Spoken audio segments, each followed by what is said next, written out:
से configuration 0 volt पे तो नहीं पड़ी हुई है सर की आवाज़ बहुत तेज़ है। हाँ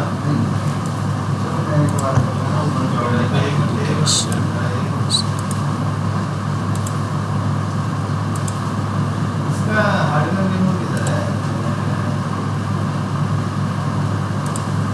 ये कनेक्शन का डिटेल वाला मेरे को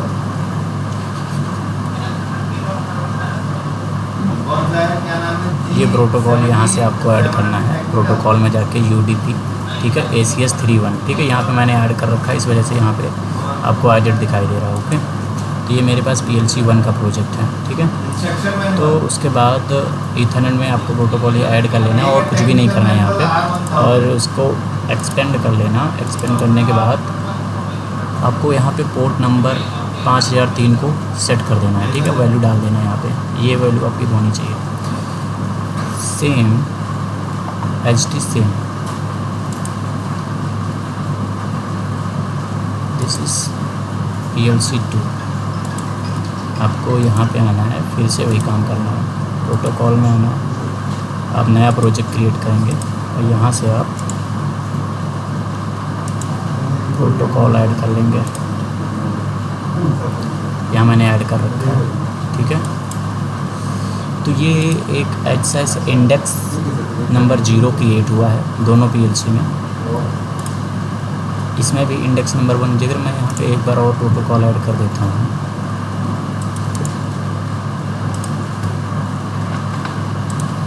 तो इसके आगे जो प्रोटोकॉल ऐड होगा वो इंडेक्स नंबर 1 कहलाएगा, ठीक है। जगह हमारे पास 3 PLC हैं, तो पर हम लोग 2 PLC के बीच में कम्युनिकेशन कर रहे हैं, UDP कम्युनिकेशन। तो UDP कम्युनिकेशन के लिए ये मैंने कर दिया। उसके बाद मैंने प्रोग्राम बना रखा है।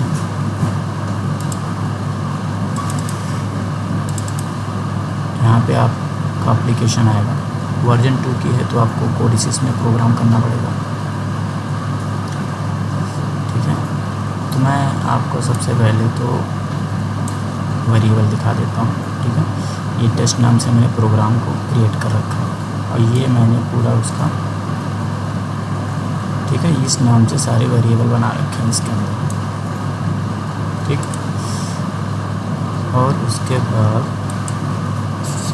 यहाँ पे ये आपको read data struct and send data struct, यहाँ पे जाओगे तो आपको ये भी बनाने पड़ेंगे, ठीक है। इसका मतलब ये हुआ कि जितने डेटा हम लोग रीड राइट करना चाह रहे हैं PLC 1 से PLC 2 में, जैसे मैं यहाँ पे 2 ही बिट केवल रीड करना चाह रहा हूँ, 2 आउटपुट या 2 इनपुट को, तो मैं यहाँ पे 2 इनपुट आउटपुट बना दिया, ठीक है। 2 वर्ड को मैं रीड राइट करना चाह रहा हूँ तो 2 ही वर्ड मैंने बना दिए। अगर हमको 10 वर्ड चाहिए, 50 वर्ड चाहिए, जितने भी वर्ड चाहिए उसके अकॉर्डिंग यहाँ पे हम वर्ड 1 वर्ड 2 करके क्रिएट कर सकते हैं, ठीक है। सेम टाइम इस तरफ। और अच्छा, एक PLC में हम रीड भी करेंगे और राइट भी करेंगे। सेम PLC, मान लो PLC 1 से डेटा अगर मैं भेज रहा हूँ PLC 2 में, तो मैं रीड भी सेंड भी करूँगा, ठीक है। तो सेंड करने के लिए हमको डेटा टाइप चाहिए, फिर दूसरा हमको यहाँ पे रीड करने के लिए भी डेटा टाइप चाहिए। मान लो कि PLC 2 से अगर डेटा कोई भेजे हमको, तो PLC 1 में हम PLC 1 हमारी रीड कर ले, ठीक है। अगर मैं PLC 1 से PLC 2 में डेटा भेजूँ तो वही डेटा PLC 2 में चला, और दोनों सेम है डेटा रजिस्टर। क्यों? क्योंकि मैपिंग सेम होनी चाहिए, ठीक है। Same as it is PLC 2 में आपको आना है और यहाँ पे फिर से क्लिक करना है, ठीक है। तो PLC 2 में हम चले जाते हैं। सेम प्रोसेस यहाँ पे, प्रोग्राम सेम रहेगा दोनों का, केवल IP एड्रेस चेंज रहेगा, ठीक है। डेटा रजिस्टर भी सेम ही रहेंगे। तो यहाँ पे जैसे आप आओगे तो यहाँ पे देखिए डेटा रजिस्टर सेम है, जो PLC नंबर 1 में थे वही डेटा नंबर यहाँ पे PLC नंबर 2 में भी है, क्लियर, ठीक है। इतना करना पड़ता है आपको। उसके बाद शायद वर्जन 2 PLC पे आप लोगों ने काम किया हो तो आपको एक यहाँ पे टास्क कॉन्फ़िगरेशन करना पड़ता है, अगर आप करना चाहते हैं तो। अगर आप डायरेक्ट लिंक करना चाहते हैं तो डायरेक्ट भी लिंक कर सकते हैं, ठीक है। डायरेक्ट लिंक करने का मतलब आपको प्रोग्राम को कॉल कराना पड़ता है, जो कि यहाँ इसमें हमने प्रोग्राम बना रखा है, तो इस प्रोग्राम फाइल को हम इसमें कॉल कराते हैं, इस वाले में, ठीक है। उसके बाद सेम प्रोग्राम रहेगा आपका, एज इट इज़ प्रोग्राम रहेगा, इसमें कोई भी चेंजेस नहीं होंगे, ठीक है। बट लेकिन चेंज जो आएगा वो यहाँ पे आएगा, क्योंकि आईपी ये हमारी 1.10 जो है ये हमारी PLC 2 की आईपी है, ठीक है। और आईपी एड्रेस हमेशा स्ट्रिंग में जाता है, इस वजह से मैंने इसको कन्वर्ट किया है स्ट्रिंग टू डबल वर्ड, क्योंकि डबल वर्ड से इसके अंदर डेटा जाएगा, ठीक है। ये सेंड UDP ब्लॉक का यूज किया जाता है। UDP इनेबल ETH1 का मतलब है पोर्ट नंबर 1 और इंडेक्स नंबर 0 का मतलब है कि पोर्ट प्रोटोकॉल जो है वो इंडेक्स नंबर 0 पे कनेक्टेड। जैसे कि 0 इसलिए पड़ा है, मैंने बताया कि यहाँ पे कनेक्शन क्या है आपके पास, PLC कनेक्शन केवल 1 है, ठीक है। इस वजह से आपको करना पड़ रहा है यहाँ पे 0। अगर इसके आगे और भी ऐड करते तो वहाँ पे इंडेक्स नंबर 1 हो जाएगा। आते हैं हम लोग कोड इस पे अपना। उसके बाद ये काम करने के बाद आपको ये यहाँ पे रिसीव ब्लॉक भी लगाना पड़ता है, ठीक है। सेंड डाटा, और ये पोर्ट नंबर फिक्स होता है बिकॉज ऑफ UDP पोर्ट होता है, ठीक है। यहाँ पे एरर देखने के लिए कोई एरर आता है तो ये एरर हमारा चलेगा सेंड UDP डन। जगह सेंड UDP डन हो जाता है, ठीक है, तो यहाँ पे मैसेज आता है, तो ये चीज़ इसको डन करती है। तब जब ये सिग्नल और ये सिग्नल दोनों हाई होते हैं तब हमारा आगे सिग्नल पास होता है SEL के पास। SEL कैसे काम करता है इसके मैनुअल में प्रॉपर आप जाके देख सकते हैं, ठीक है। उसके बाद आपको इसके लिए बनाना होता है और सारी चीज़ें सेम ही रहेंगी दोनों PLC में, ठीक है। बस यहीं तक है, इसके आगे नहीं। तो आई होप ये चीज़ आपकी क्लियर हुई होगी।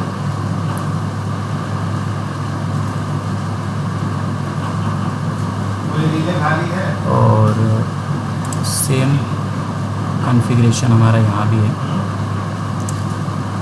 अपने प्रोग्राम ब्लॉक में जैसे आते हो आप, तो यहाँ से टेस्ट प्रोग्राम,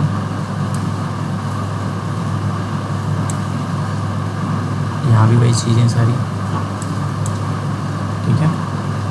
HTs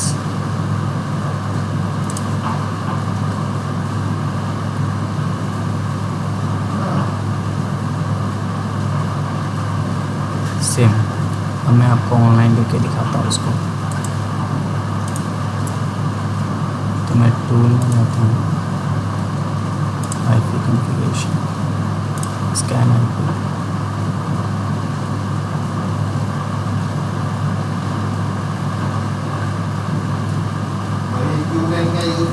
हमारे साथ बहुत सारी PLC कनेक्टर हैं, इस वजह से मेरी जो PLC यहाँ पे है 1.10 वाली है, ठीक है, ये वाली PLC। तो मैं इसका IP कम्युनिकेशन में जाके अभी हमारा क्या है कि SL से बाहर निकलेगी कम्युनिकेशन 1.10 यूजर क्लिक कर देना, ओके कर देना, यहाँ से इसको लॉगिन कर देना, ठीक है। तो ये हम लॉगिन में आ चुके हैं। सेकंड इस तरह से करना है इसको। इसकी PLC हमारे पास IP एड्रेस 1.11 यहाँ पे आते हैं। IP इसका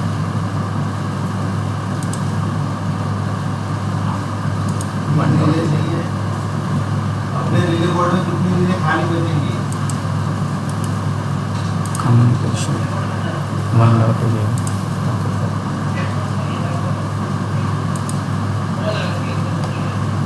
तीन रिले जो खाली होगी ना, तो उससे क्या करो, तो ये 1.10, ठीक है। और एक X15 किसके लिए है, और X10 और X15 तो यूज में होंगे नहीं, ठीक है।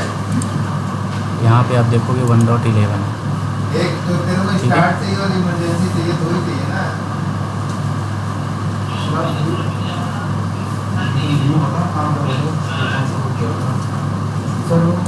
अब आपको यहाँ से लॉगिन कर लेना है, X15 किस चीज़ का ठीक है।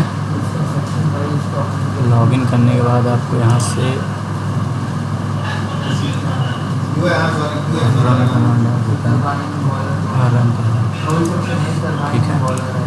उसके बाद QX17 चाहिए और यहाँ से भी लॉगिन कर लेते हैं। मोटर फ्लोर फीडबैक है ना एक्सटर्नल ठीक है। फ्लोर पे मैंने लगा रखा है।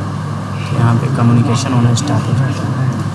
अब हम एम्प्लाइज कर लेते हैं उसमें। अब आप एक्सटर्नल बेस इसमें जब मोटा मोटा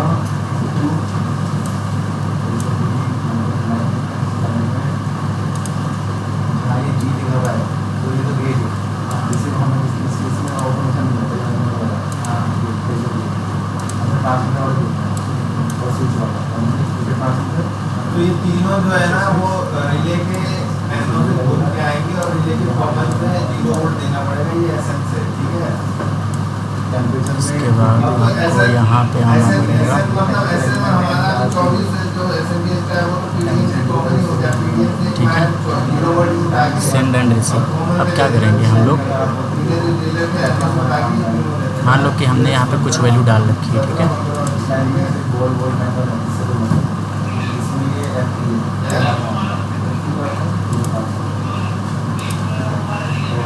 ये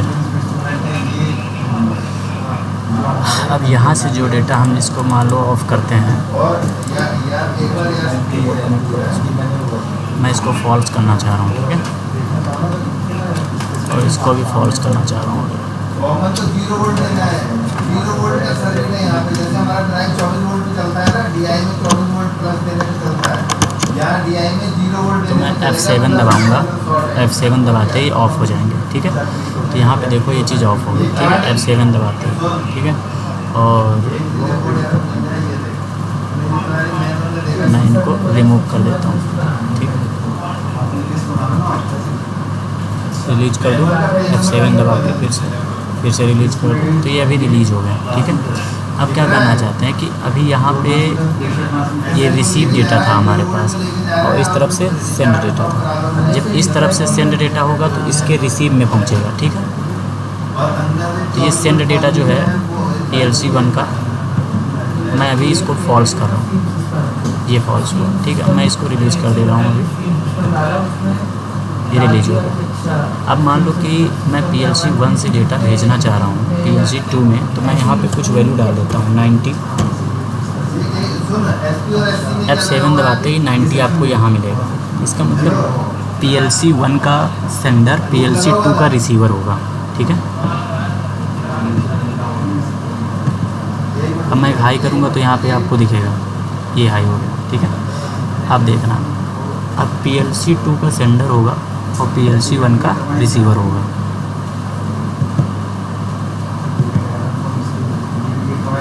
ठीक है, वैल्यू भी डाल सकते हो आप।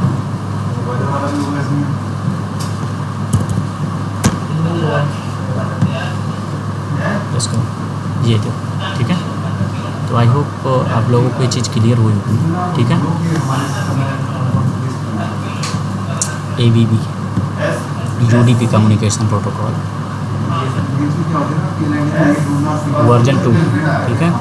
तो इस तरह से आप लोग भी बना के टेस्ट कर सकते हैं इस प्रोग्राम को, ठीक है। और इसका मैं आपको एक लिंक दे दूँगा मैनुअल का, उस लिंक से आप डाउनलोड कर लेना इसको।